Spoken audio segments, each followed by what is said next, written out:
ಮೂಡ ಮಹಾಯುದ್ಧ ಇವತ್ತು ಮತ್ತೊಂದು ಹಂತಕ್ಕೆ ತಲುಪ್ತಾ ಇದೆ.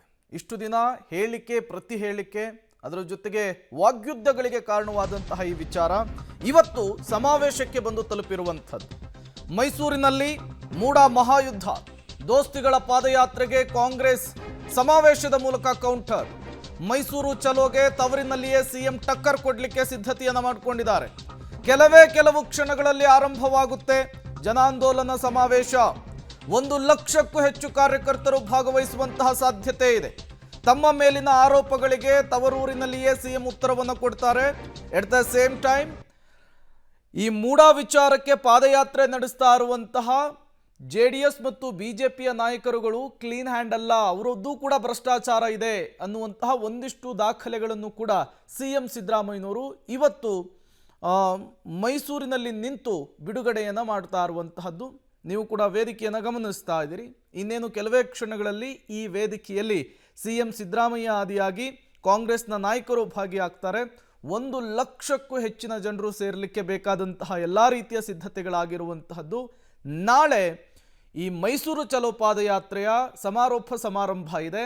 ಅದಕ್ಕೂ 1 ದಿನದ ಮೊದಲು ಸಾಂಸ್ಕೃತಿಕ ರಾಜಧಾನಿ ಮೈಸೂರಿನಲ್ಲಿ ಜನಾಂದೋಲನ ಸಮಾವೇಶವನ್ನು ನಡೆಸುವ ಮೂಲಕ ಮೈತ್ರಿ ನಾಯಕರಿಗೆ ಪಾದಯಾತ್ರೆಯನ್ನು ನಡೆಸ್ತಾ ಇರುವಂತಹ ವಿಚಾರಕ್ಕೆ ಟಕ್ಕರ್ ಕೊಡಲಿಕ್ಕೆ ಸಿಎಂ ಸಿದ್ದರಾಮಯ್ಯನವರು ಮುಂದಾಗಿದ್ದಾರೆ. ಮತ್ತಷ್ಟು ಡೀಟೇಲ್ಸ್ ಅನ್ನು ಕೊಡ್ತಾರೆ ನಮ್ಮ ಪ್ರತಿನಿಧಿ KP ನಾಗರಾಜ್, ನೇರ ಸಂಪರ್ಕದಲ್ಲಿ ಜಾಯಿನ್ ಆಗಿದ್ದಾರೆ. KP ನಾಗರಾಜ್, ಇಷ್ಟು ದಿನ ಆರೋಪ ಪ್ರತ್ಯಾರೋಪ ಮಾತಿನ ಮಲ್ಲಯುದ್ಧಕ್ಕೆ ಕಾರಣವಾದಂತಹ ಮೂಡ ಮಹಾಯುದ್ಧ ಇವತ್ತು ಸಮಾವೇಶದವರೆಗೂ ಬಂದು ಕೂಡ ನಿಂತಿರುವಂಥದ್ದು. ರಾಜಕೀಯ ನಾಯಕರುಗಳು ಒಂದು ಹೆಜ್ಜೆಯನ್ನು ಇಟ್ಟಿದ್ದಾರೆ ಅಂದರೆ ಅದರ ಹಿಂದೆ ನಾನಾ ರೀತಿಯ ಲೆಕ್ಕಾಚಾರ ಇರುತ್ತೆ, ನಾನಾ ರೀತಿಯ ಸಂದೇಶಗಳಿರುತ್ತೆ.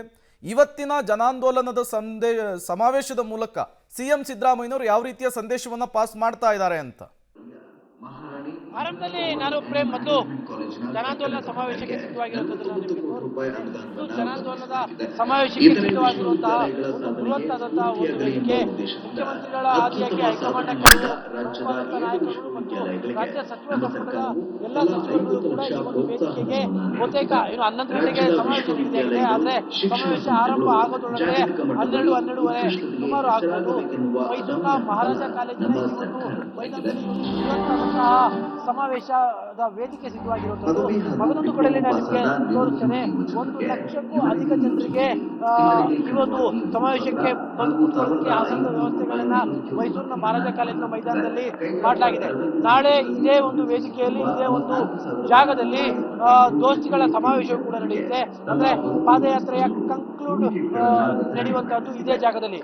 ದೋಸ್ತಿಗಳ ಪಾದಯಾತ್ರೆ ಮುಗಿಯುವಂತಹ 1 ದಿನದ ಮೊದಲು ಮೈಸೂರಿನ ಮಹಾರಾಜ ಕಾಲೇಜಿನ ಈ ಮೈದಾನದಲ್ಲಿ ಕಾಂಗ್ರೆಸ್ನ ಬೃಹತ್ ಪಾದಯಾತ್ರೆ, ಬೃಹತ್ ಜನಾಂದೋಲನದ ಸಮಾವೇಶ ನಡೀತಾ ಇರುವಂತದ್ದು.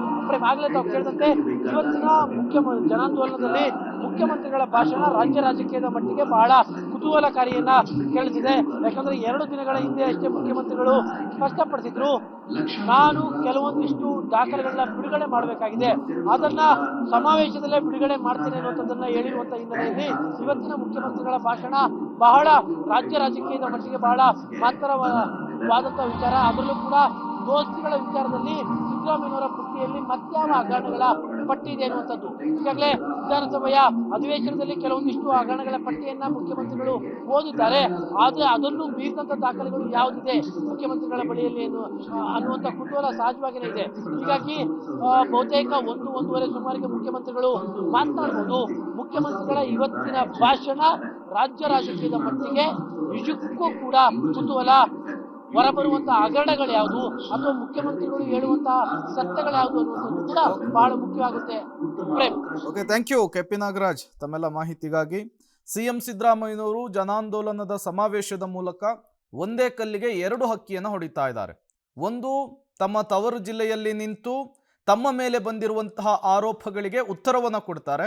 ಮತ್ತೊಂದು ಕಡೆ ಬಿಜೆಪಿ ಮತ್ತು JDS ನಾಯಕರು ಏನು ಪಾದಯಾತ್ರೆ ಮಾಡ್ತಾ ಇದ್ದಾರೆ ಅವರ ಭ್ರಷ್ಟಾಚಾರದ ವಿಚಾರಗಳನ್ನು ಕೂಡ ಬಹಿರಂಗಪಡಿಸಲಿಕ್ಕೆ ಕ್ಷಣಗಣನೆ ಆರಂಭ ಆಗಿದೆ.